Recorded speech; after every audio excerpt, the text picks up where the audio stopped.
Have you ever felt invisible? Like just another cog in the machine, easily discarded? For Zoe Barnes, a 24-year-old waitress in New York City, that feeling was her daily reality. She was just trying to survive, balancing endless shifts with caring for her sick mother. One Tuesday night, a single sentence to the wrong customer cost her everything. She was fired, humiliated, and thrown out onto the street. But what she didn't know was that the man who ruined her life wasn't just any customer, and their story was far from over. This isn't a fairy tale. It's a story about what happens when an unstoppable force of wealth collides with an immovable object of integrity. The air in Aurelia, a tastefully expensive but not quite Michelin star restaurant in Midtown, was thick with the scent of truffle oil and quiet desperation. For the diners, it was an ambiance of relaxed luxury. For the staff, it was the smell of rent bills and the simmering anxiety of a service rush. For Zoe Barnes, it was the backdrop to the slow-motion collapse of her dreams. Zoe moved between tables with an efficiency that bordered on art, a ghost in a black apron, refilling a water glass here, clearing a bread plate there, her smile a carefully constructed mask. Each step, each polite nod was a transaction. She was trading pieces of her soul for the 20% gratuity that might, if she was lucky, cover her mother's latest prescription for her chronic respiratory illness. Her dream wasn't to work at Aurelia. Her dream lived in her tiny, drafty Queen's apartment on a large canvas propped up by stacks of art history books. It was a half-finished oil painting of the city skyline at dawn, a chaotic symphony of muted purples and explosive oranges. But paint canvas and time were luxuries, and her life was a testament to necessity. The turpentine fumes had been replaced by the lingering smell of seared scallops. Barnes Table 7 needs their check, and the party of 6 at Table 12 is asking for you. Pick up the pace. The voice belonged to Mr. Peterson, the restaurant manager. He was a man whose spine seemed to have been surgically removed and replaced with a jello mold that took the shape of whoever was signing his paycheck. He never walked.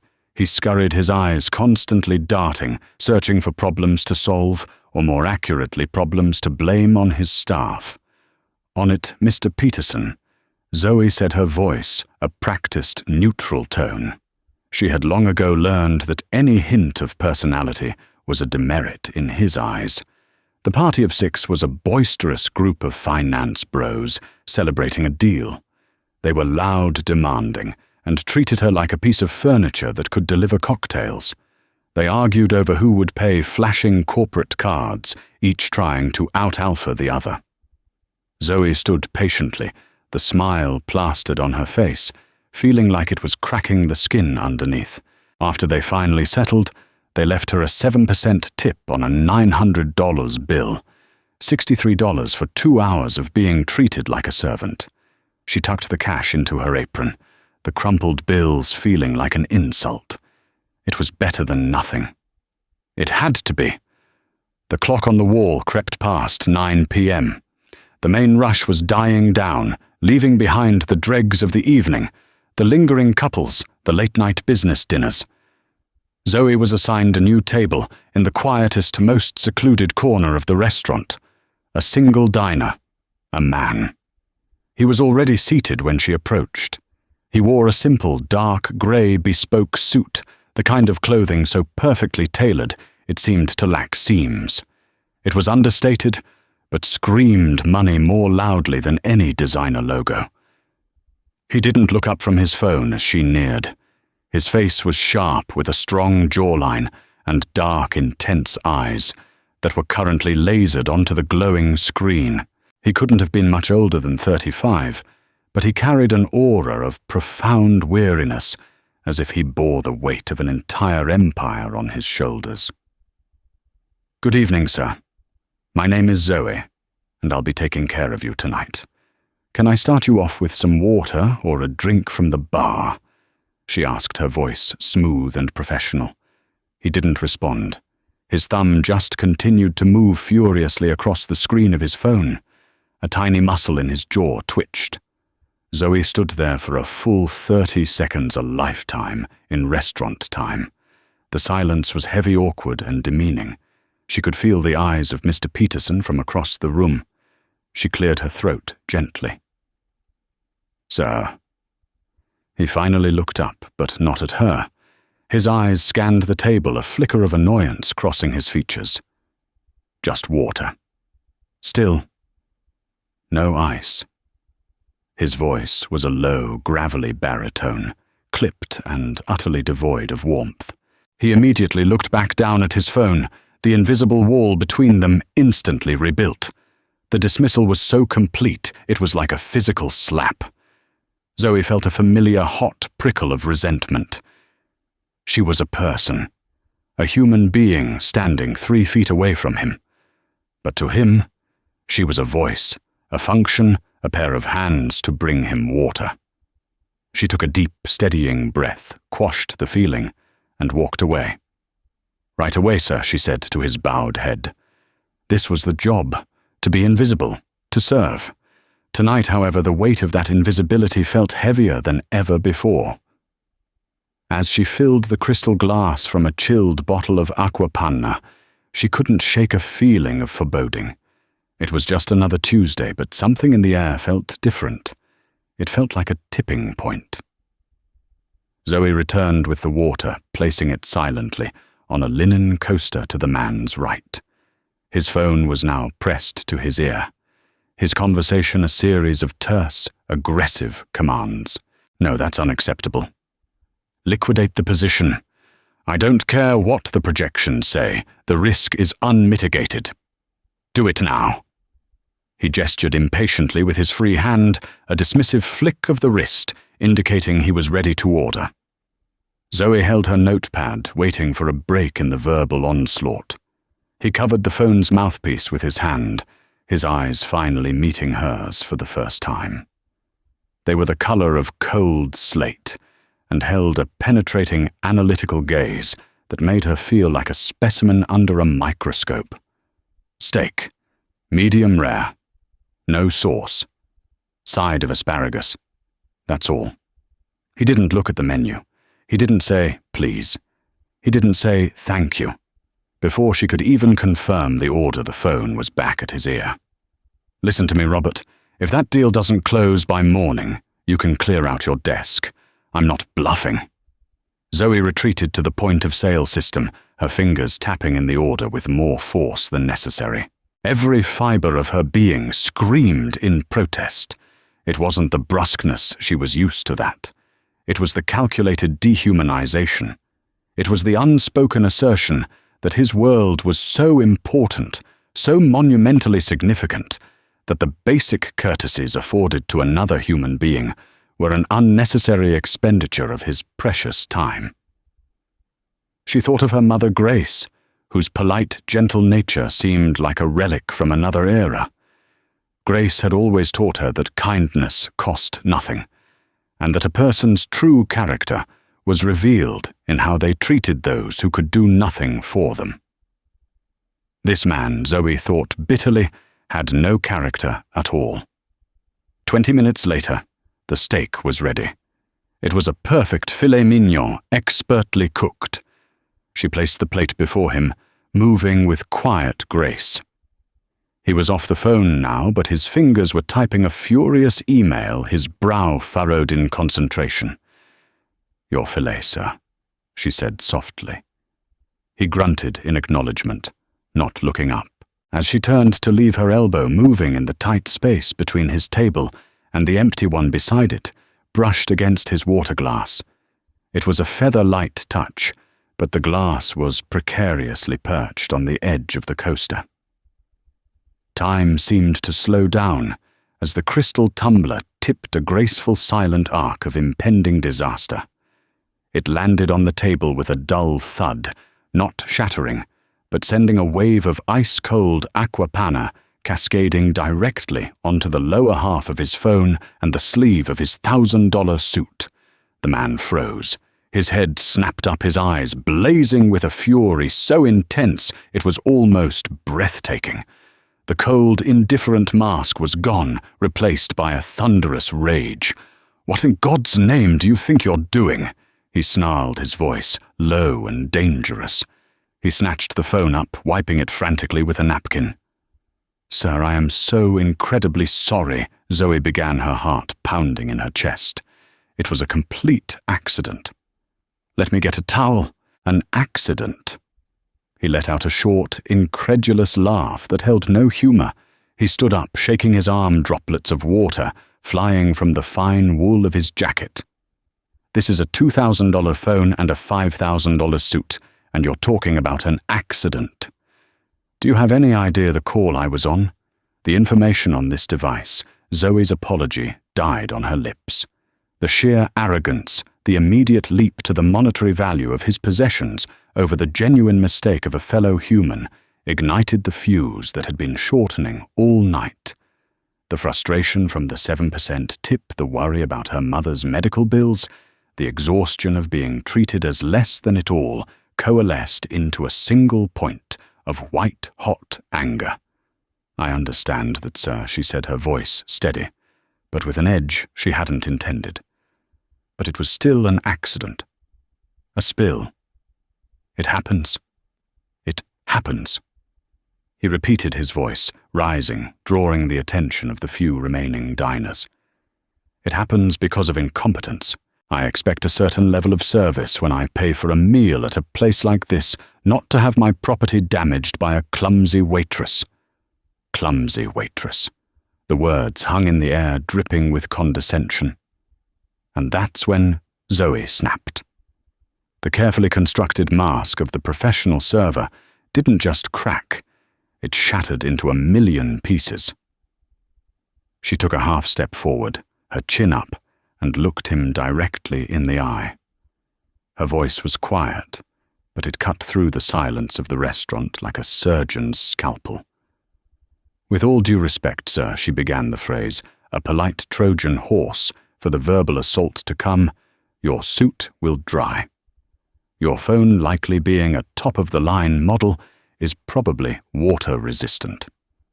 The biggest inconvenience you've suffered tonight is a damp sleeve." She took a breath, her own audacity fueling her. "I've been standing here for the last hour while you've barked orders without so much as making eye contact. You've treated me not like a person, but like an automated voice on a customer service line. I am a human being, sir. I make mistakes, and I apologized for mine. But perhaps you should consider apologizing for your distinct lack of basic human decency." The silence that followed was absolute. The man stared at her, his expression unreadable. The fury had been replaced by a stunned, almost analytical calm. He looked at her as if he was seeing her for the first time. Before he could respond, a blur of motion appeared at their side. It was Mr. Peterson, his face, a mask of pure terror, his forehead glistening with sweat. "Sir, I am so sorry for this. Unacceptable. Completely unprofessional," he stammered, shooting Zoe a look of pure venom. He turned to the man, wringing his hands. "Your meal is of course on the house. Everything. And we will pay for the dry cleaning of your suit, whatever is required." The man said nothing. He simply held Zoe's gaze. Mr.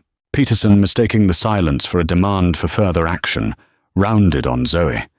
His voice was a loud, theatrical whisper, meant for the customer to overhear. "Barnes, my office. Now."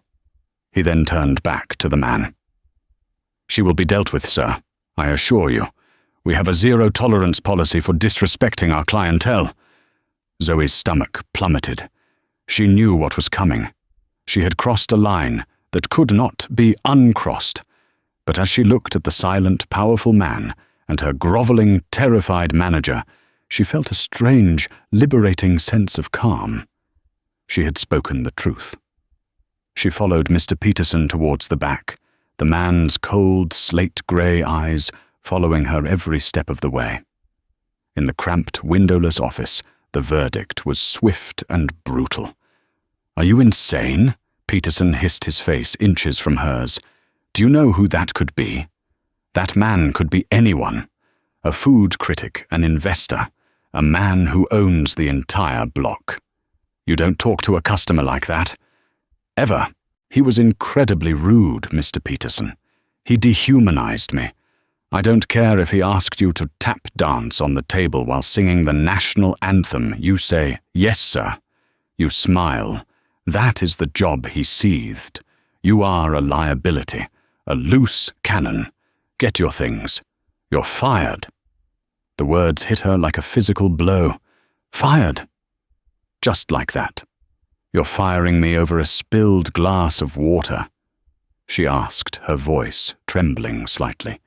"I'm firing you for costing this restaurant a valuable customer, and for gross insubordination," he corrected, straightening his tie as if to reaffirm his own meager authority. "Leave your apron. Security will escort you out." Numbly, Zoe walked to the staff locker room. She pulled her worn handbag from her locker, her hands shaking. Through the small crack in the door, she could see the man back at his table. He was standing, pulling out his wallet. He placed a few bills on the table for his untouched steak, and then, without a backward glance, walked out into the New York night. He hadn't just gotten her fired. He had watched it happen and done nothing. He was, she thought, with a final surge of despair, exactly the monster she had pegged him for.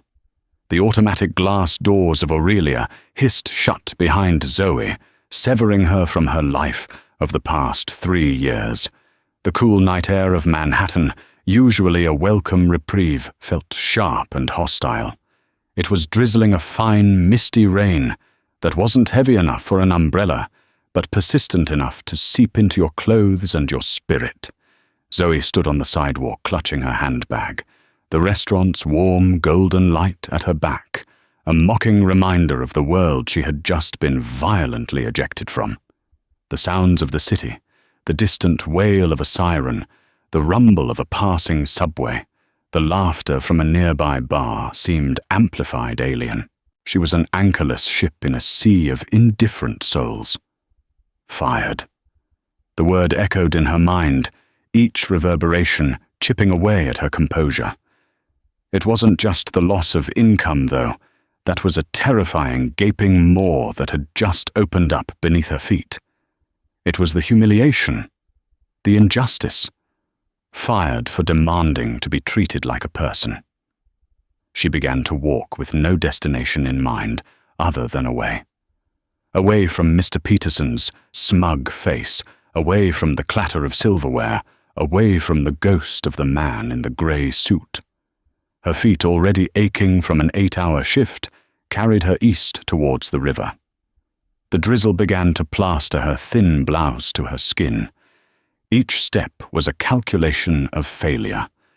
Rent was due in a week, $1,800 for her cramped one-bedroom in Queens that always smelled faintly of her neighbor's cooking.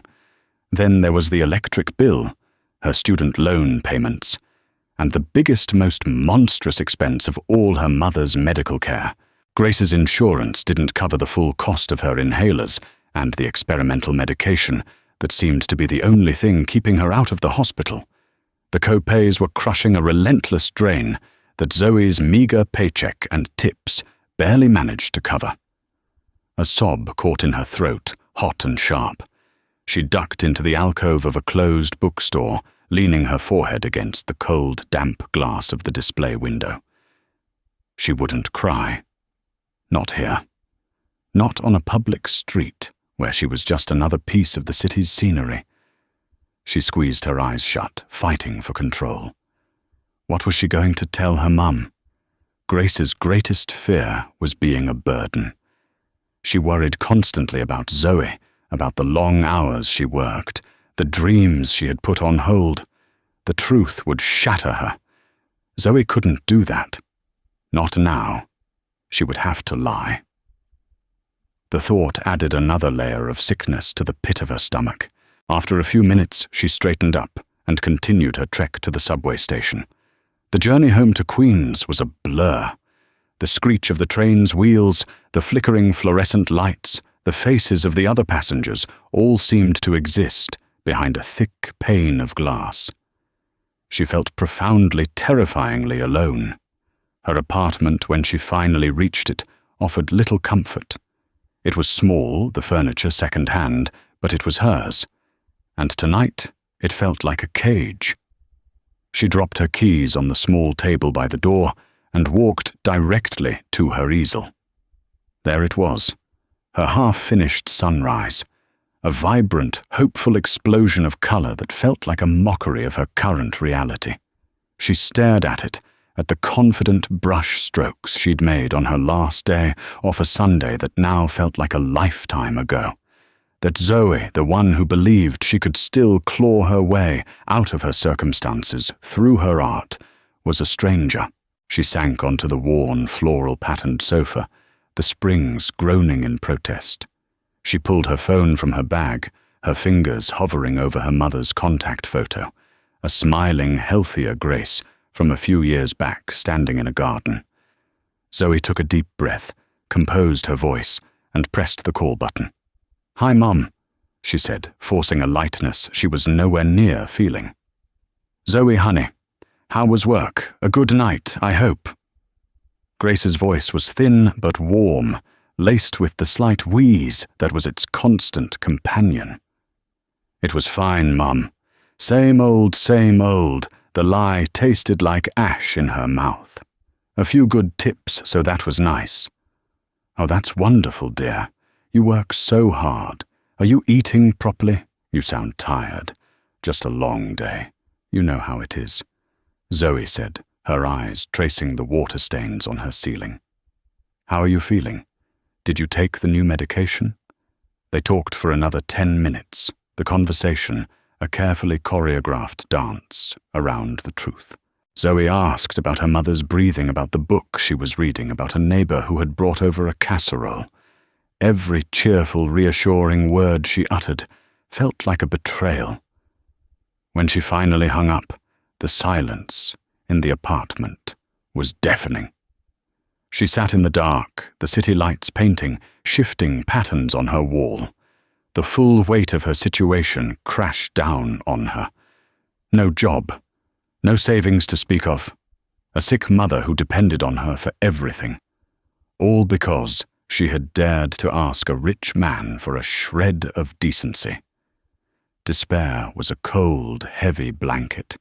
She wrapped her arms around herself, pulling her knees to her chest. She thought of the man in the grey suit one last time. She hoped his suit was ruined. She hoped his phone was fried. She hoped he knew on some level that he had broken more than just a waitress's career that night. He had broken a life. And as the rain began to fall harder against her window pane, Zoe Barnes finally allowed herself to cry. While Zoe wept in her Queens apartment, Jonathan Davenport stood behind a floor-to-ceiling window in his penthouse overlooking Central Park. The city lights spread out below him like a carpet of scattered diamonds. It was a view that cost more than most people would earn in 100 lifetimes, and tonight it brought him no comfort.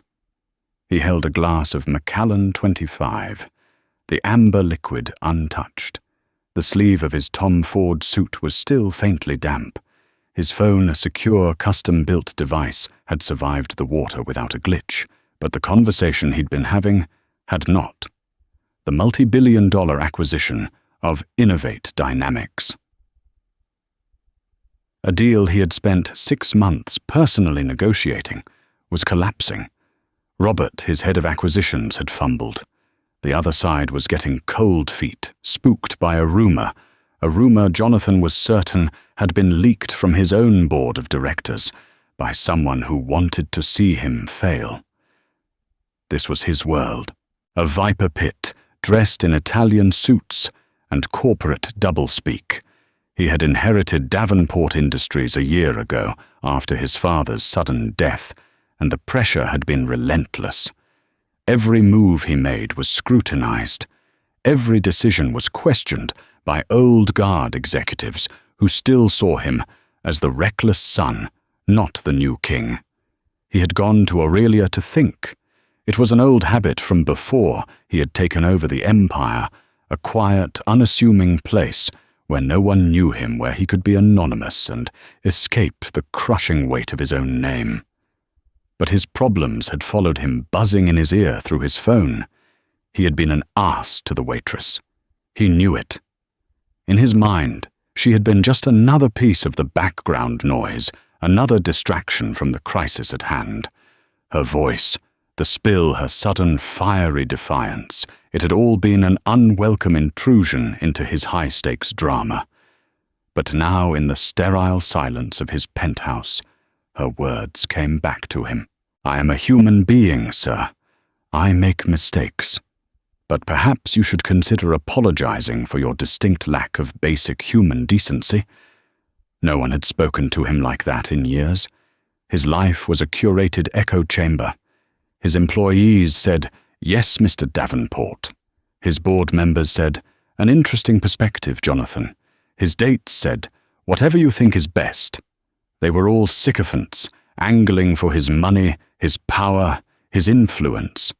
They told him what they thought he wanted to hear. The waitress Zoe her name tag had read had told him the truth. She had held a mirror up to him, and he hadn't liked the reflection. A monster. A man so consumed by his own world that he had forgotten how to exist in anyone else's. He replayed the moment in his head. The look in her eyes wasn't just anger. It was a deep, bone-weary exhaustion, mixed with a fierce, unbreakable pride. It was the look of someone who had nothing left to lose by speaking her mind. And then the manager, Peterson, had scurried over his obsequious apologies, a disgusting pantomime of deference to perceived power. Jonathan had let him fire her. He had stood by and watched as the man tore her livelihood away to appease him. Why? Because it was easier. Because intervening would have created a scene, drawn attention, and he was too wrapped up in his own problems to care about hers. The realization settled in his gut like a shard of ice. His father, a ruthless but principled man, would have been ashamed. He set his glass down, the crystal clinking against the marble countertop. He walked over to his desk and opened his laptop. For a moment, he stared at the grim financial projections for the Innovate Dynamics deal. The crisis was real, the numbers were terrifying. Losing this deal would be the first major failure of his tenure as CEO, a public humiliation that would empower his rivals on the board. He pushed the laptop away. The deal could wait. For the first time in a long time, something else felt more important. An unexpected sense of clarity cut through the fog of his anxiety. The problem with his company, the reason for the leaks and the backstabbing, was the same problem he'd displayed in the restaurant. It was a culture of fear of sycophants and yes-men. No one dared to tell him the truth. No one had integrity. Except perhaps for a fiery, exhausted waitress who had just lost her job because of him. An idea began to form in his mind, an idea so unconventional, so outside the box of corporate thinking, that it was either sheer genius or utter madness. He wasn't sure which.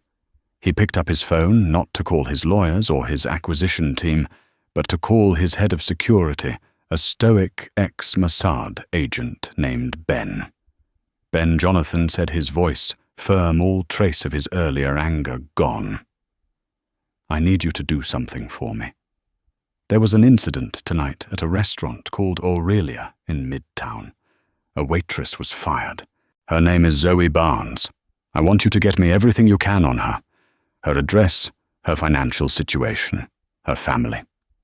Everything. And I need it by morning." There was a pause on the other end. "Sir, may I ask the purpose? I'm conducting an interview." Jonathan replied, a strange, unfamiliar feeling stirring within him. It might have been guilt, Or it might have been hope. I think I may have just found the most honest person in New York City, and I have a job opening. The next day, Aurelia was abuzz.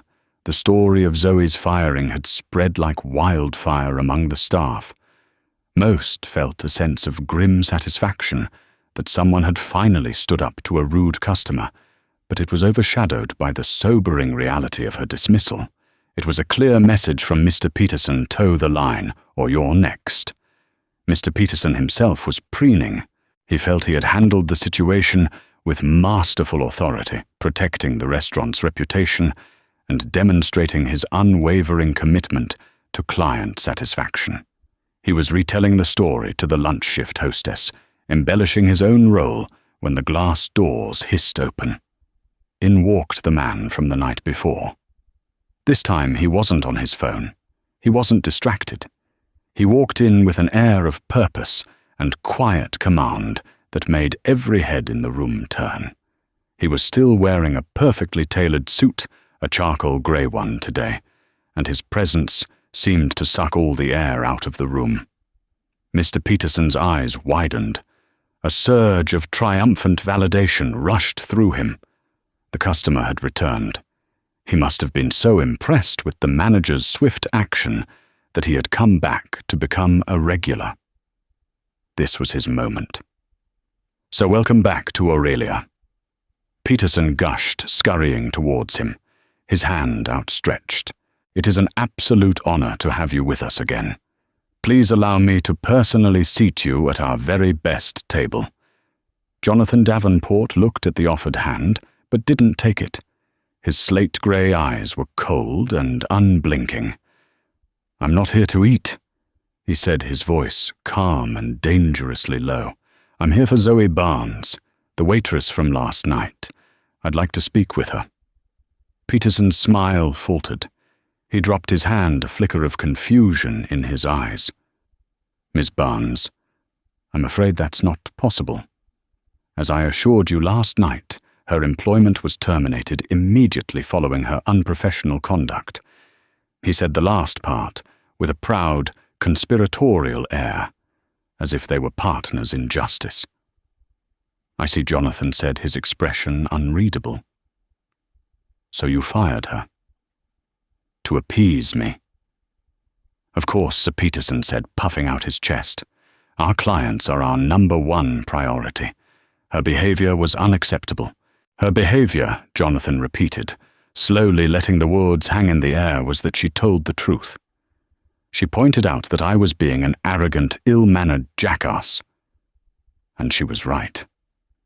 Mr. Peterson's face went slack, the color draining from it. The staff within earshot froze, plates and glasses in hand. Sir, I don't understand. No, Jonathan said, taking a small step closer. Peterson instinctively took a step back. You don't. You're a man who confuses service with servitude. You saw a well-dressed customer and assumed your job was to lick his boots, even if it meant sacrificing a loyal employee. You don't have an ounce of integrity, Mr. Peterson. You have only fear. From an inside pocket of his suit jacket, Jonathan produced a wallet. But he didn't pull out a credit card to pay for a meal. He slid out a card made of solid black, anodized titanium. The American Express Centurion card. The legendary Black Card. Mr. Peterson's eyes bugged out. He recognized it instantly from articles and documentaries. It was a symbol of almost limitless wealth and influence, offered by invitation only to the world's elite. His mind raced frantically, trying to place the man's face. He'd seen it somewhere. A magazine cover. Forbes. His blood ran cold. Davenport. Jonathan Davenport, the CEO of Davenport Industries. He was arguably one of the most powerful men in New York, and Mr. Peterson had just spent the last 5 minutes boasting about how he had fired a waitress to placate him. You, Peterson, whispered, his voice trembling. Me. Jonathan confirmed, his tone flat. He looked around the restaurant, a calculated, dismissive glance. I'm curious, Mr. Peterson. How much would it cost to buy this restaurant? Not the brand, just this location. The lease, the furniture, the staff contracts. Give me a number. Peterson looked like he was going to faint. By the restaurant, I wouldn't know. Find out, Jonathan commanded. Because I'm considering making an offer. And my first act as owner would be to terminate your employment for gross incompetence. And unlike you, I wouldn't have security escort you out. I'd have you do it yourself, in front of the entire staff you so clearly terrify. The threat so calmly delivered was devastating. Peterson was speechless, his jaw working, but no sounds coming out. Jonathan turned his gaze from the broken manager to the petrified hostess. You, he said, his voice softening slightly. Employee records. I need Zoe Barnes's home address. Now.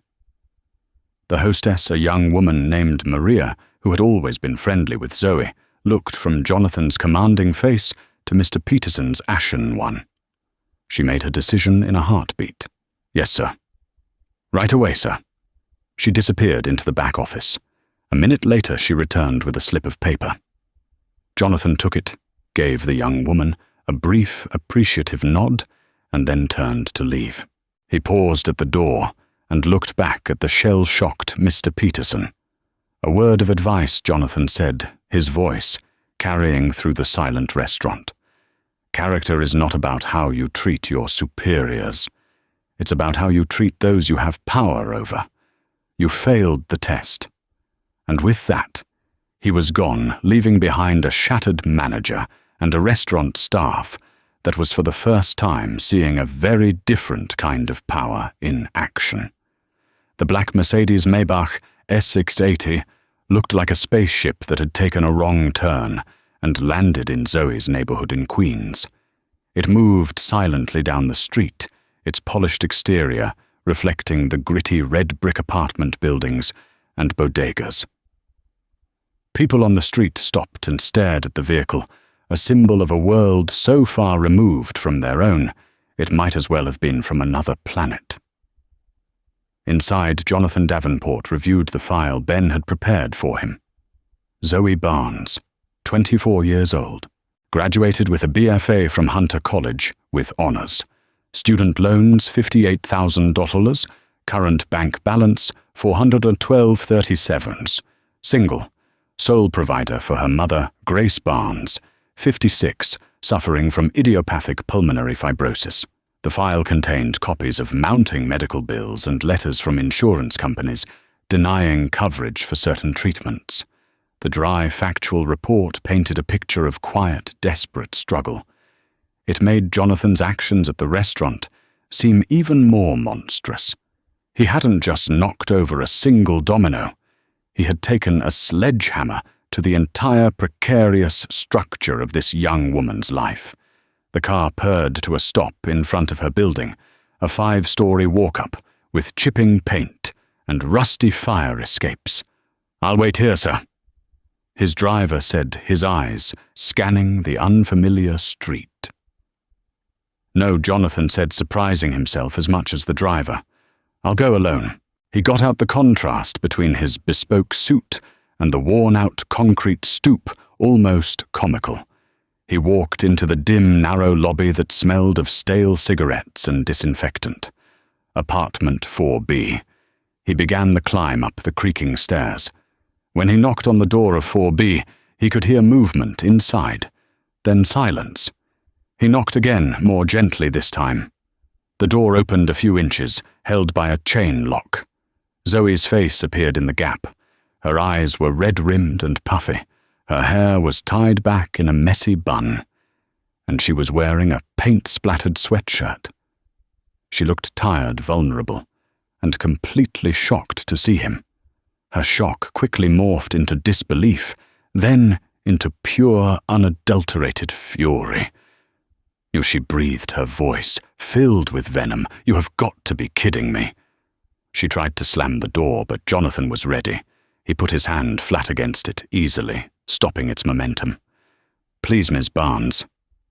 "Zoe," he said, his voice calm and steady. Just give me 5 minutes of your time. That's all I ask. 5 minutes to what gloat. Make sure the firing stuck. Get out of here before I call the cops." She spat, her eyes blazing. "I deserve that." He acknowledged, his hand still on the door. "I deserve all of that. But I'm not here to gloat. I'm here to apologize." The word hung in the air between them. Apologize. It was the last thing she had ever expected to hear from him. Her anger warred with her curiosity. She stared at him for a long moment, searching his face for any sign of mockery or insincerity. She found none.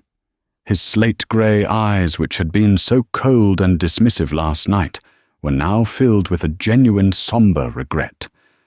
With a frustrated sigh, she slid the chain lock off and opened the door. 5 minutes. And your car is getting a ticket. She didn't invite him in. She just turned and walked back into her apartment, leaving him to follow.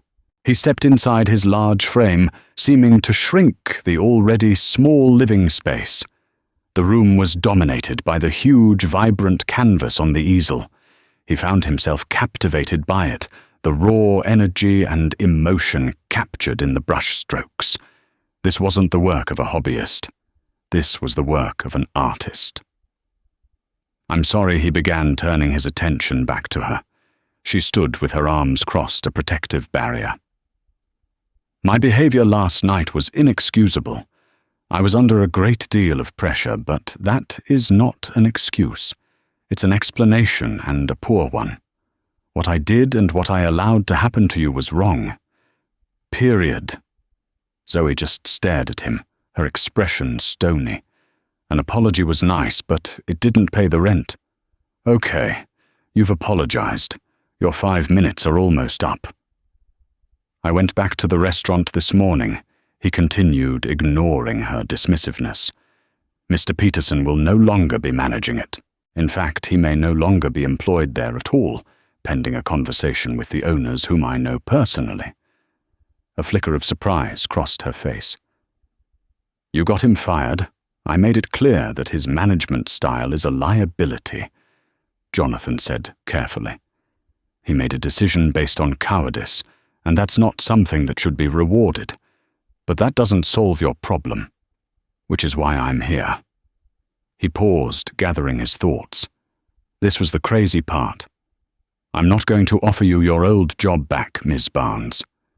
Because, frankly, you're better than that job. Last night you demonstrated a quality that I find to be in very short supply in my world, absolute, unfiltered integrity. You told a powerful man the truth to his face, knowing it could cost you everything. And it did." He walked closer to the easel. "You're an artist, a talented one, but you're trapped by circumstance." He turned back to her. "I want to offer you a new job." Zoe let out a bitter laugh. "Doing what, polishing your shoes? Or maybe I can be your designated truth-teller whenever you feel like being a jerk." "Something like that, actually," he said, his expression completely serious. "I am the CIO of a company called Davenport Industries. We have a philanthropic branch, the Davenport Philanthropic Trust. It manages a multi-billion-dollar endowment funding projects all over the world, arts programs, medical research, environmental initiatives. The problem is, it's surrounded by people who tell me what I want to hear. They show me glossy presentations for projects that sound good on paper, but don't make a real impact." He locked his eyes on hers. "I want you to work for me, at the foundation. I want you to be an analyst. Your job will be to vet proposals, to visit sites, to cut through the corporate nonsense, and to tell me the unvarnished truth. Your job will be to tell me when an idea is bad, when a project is failing, when we are wasting money that could be used to do actual good. Your only qualification is the one you proved you have last night. You are not afraid to speak truth to power." Zoe was stunned into silence. She stared at him, trying to process the sheer absurdity of what he was proposing. A job, not as a waitress, but as an analyst, in a multi-billion-dollar foundation. It was insane. It had to be a trick. Why she finally managed to ask, her voice barely a whisper. Why me? Because he said, his gaze unwavering. I am in desperate need of someone I can trust. My company is filled with sharks and sycophants. You are neither. I'm offering you a starting salary of $150,000 a year, full medical benefits for you and your mother, and a housing stipend. In return, all I ask is that you give me the same honesty you gave me for free last night. The mention of her mother of the medical benefits struck her like a lightning bolt. He knew. He had looked into her life. The invasion of privacy should have angered her, but it was eclipsed by the staggering, life-altering possibility he was laying at her feet. An escape. A way out. A chance to not only save herself, but to save her mother. She looked from his sincere, intense face to her painting of a hopeful sunrise. For the first time in a very long time, the dream it represented didn't feel so far away. It was a terrifying, insane leap of faith. But what other choice did she have if I take this job? She said slowly, her voice gaining strength. You need to understand something. I will not hold back.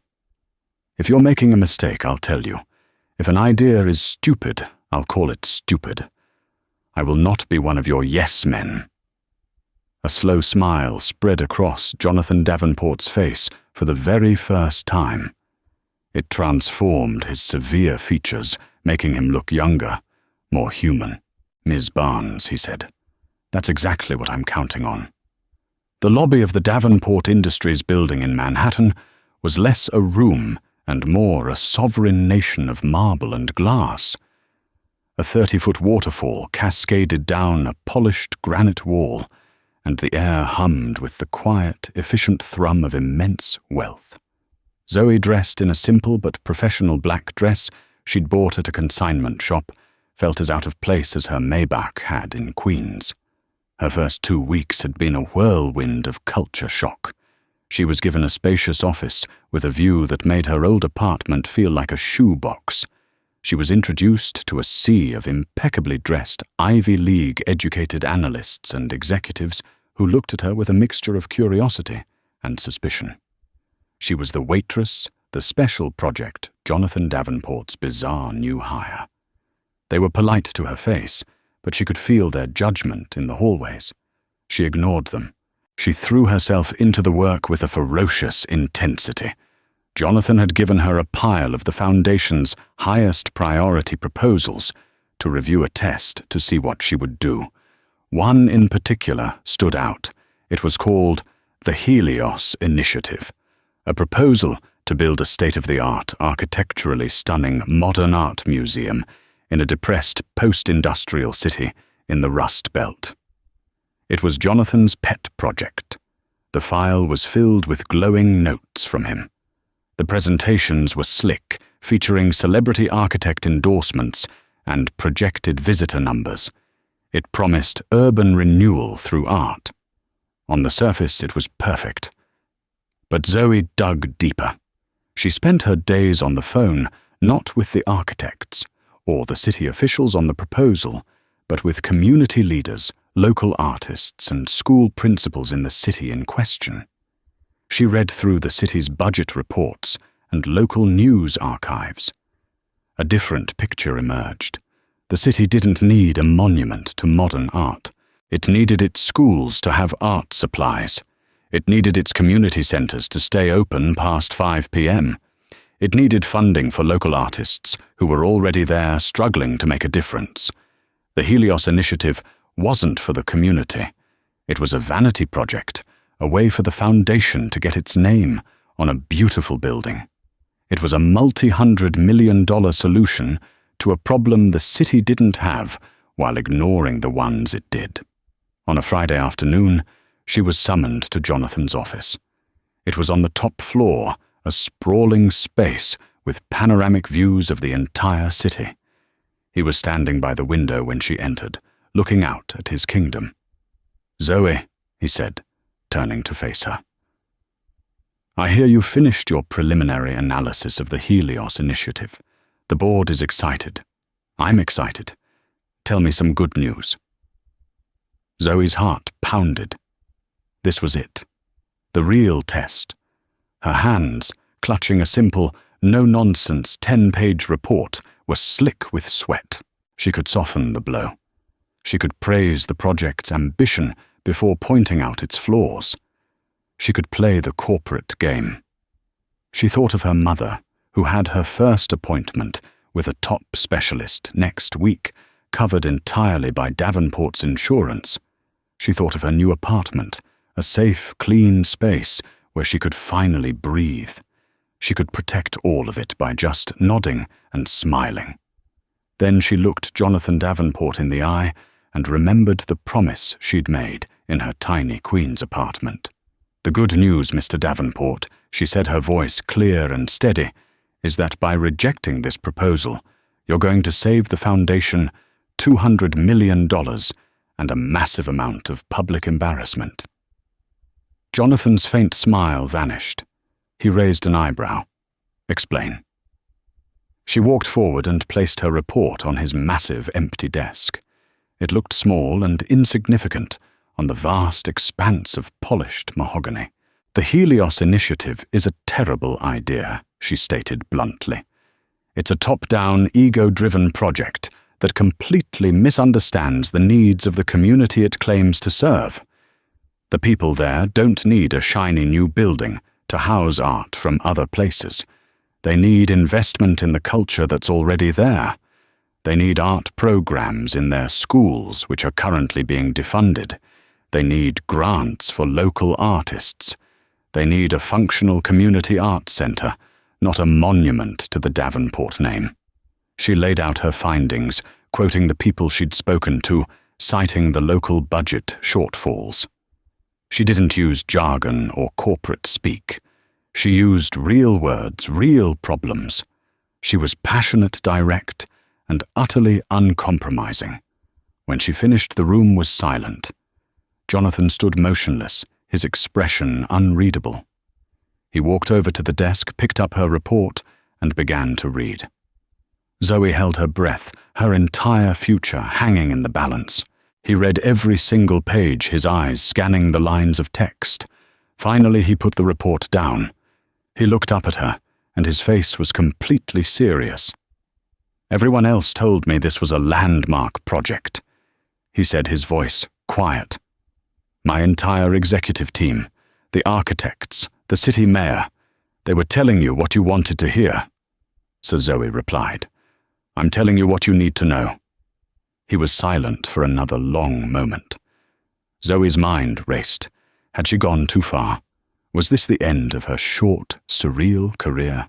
Then Jonathan Davenport did something she never expected. He broke into a wide, genuine smile. It reached his eyes, crinkling the corners. It was a smile of pure, unadulterated approval. "This," he said, tapping her report with his finger, "is why I hired you. This is worth more to me than 100 sycophants." He walked over to his intercom. "Jessica, cancel my afternoon meetings, and get the Helios Executive Committee on a conference call for me in 10 minutes. We're pulling the plug." He turned back to Zoe, a new respect in his eyes. "Now," he said, leaning against his desk, "tell me your plan. Tell me what we should be doing with that $200 million instead. I want to hear about the schools, the community centers, the local grants. I want you to lead this." In that moment, Zoe Barnes was no longer a waitress. She was no longer a victim of circumstance. Standing on the top floor of the Davenport building with the entire city spread out at her feet, she was an artist who had finally found her true canvas. And she was just getting started. Zoe's story isn't about a poor girl being rescued by a rich man. It's a powerful reminder that your circumstances don't define your character. It's about the incredible power of integrity and the courage to speak your truth even when it feels like you have everything to lose. She lost a job, but she found her voice, and in doing so, she unlocked a future she could never have dreamed of. Her journey shows us that the most valuable asset you can ever possess isn't wealth or status, but a strong, unwavering moral compass. Sometimes the universe doesn't reward you for fitting in. It rewards you for having the guts to stand out. What would you have done in Zoe's shoes? Would you have stayed silent or spoken up? Let us know in the comments below. If this story of courage and unexpected turns inspired you, please hit that like button, share it with someone who needs to hear it, and subscribe to our channel for more incredible stories that will make you believe in the power of being true to yourself.